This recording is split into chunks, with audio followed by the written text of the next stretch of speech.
Jatis and social mobility. For those social groups or social categories of people who did not fit into the fourfold Varna system, a new term called Jati was used. In Brahminical theory, Jati like Varna was based on birth. However, while number of Varnas was fixed at 4, there were no restrictions on the number of Jatis. The Varna system was fourfold: the Brahman, Kshatriya, Vaishya and Shudra, and it was fixed at 4. The categories were 4.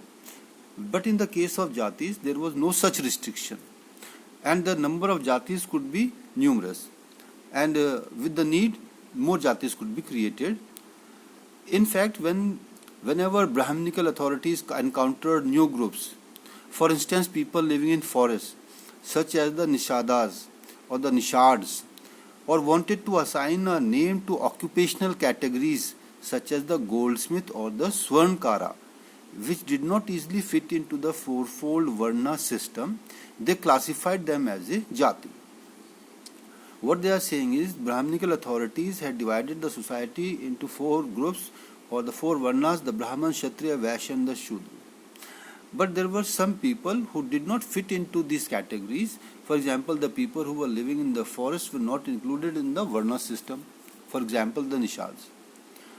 So, they were called a Jati.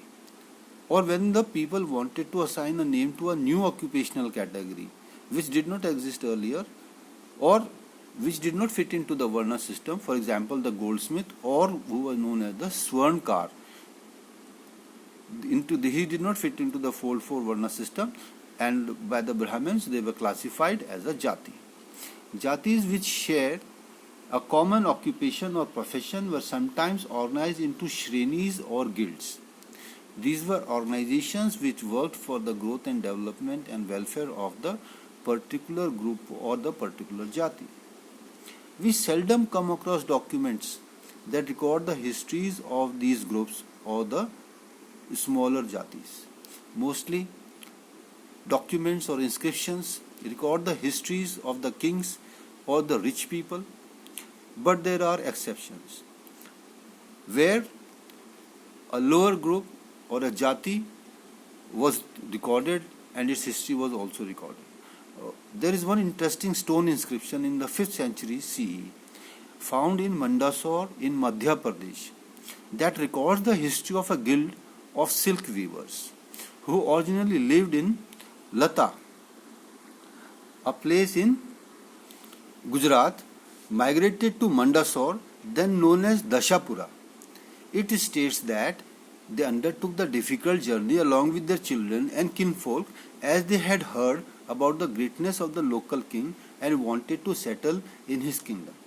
So this Jati, it migrated from Lata, a place in Gujarat, and wanted to go to Mandsaur, which was also called Dashapura, and it is said that they undertook or they went on this difficult journey with their children and with their relatives, as they had heard that the local king of Mandsaur was a very noble man or a very good person, and they wanted to settle in that kingdom so that their life would be better. So sometimes there are exceptions when records or stories about the Jatis are also available apart from the rich people or the kings. The inscription provides a fascinating glimpse of complex social processes and provides insight into the nature of guilds or shrenis. This inscription is a means by which we get to know glimpses or short, you can say, stories about the social processes or the conditions that existed among the Jatis. And it also tells us the nature of the guilds or the shrenis or the groups that were formed for the development of the different kind of craftsmen. Although the membership was based on a shared craft specialization, some members adopted other occupations.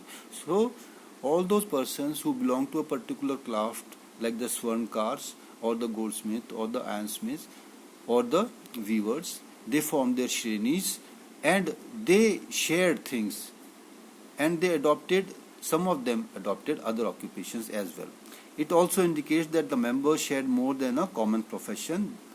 It means that they generally had one profession, but many times some of the members adopted alternative professions also.